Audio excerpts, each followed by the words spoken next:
我生日嗰日，即係7月19號結婚。哇！你喺今日見到佢咩？唔係，我喺香港，我喺科技大學做嘢，咁我就喺科技大學嗰度讀書。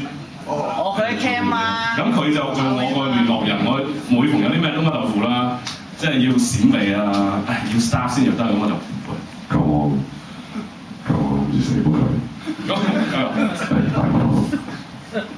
搞掂，冇問題。我嗰陣時我係陪佢行咗一段路，不歸路啊嗰陣就叫明愛。你要 put it this way，OK，咁我係蘇家而家喺溫哥華嘅。係啦，咁佢太太 Rose 同佢一齊結婚之後就一路生咗個女啊！生咗個女添啊！中國嗰個係啦，咁佢其實死嗰一日就係我生日嗰日咯。啊唔係 sorry， 我結婚，佢結婚嗰一日就係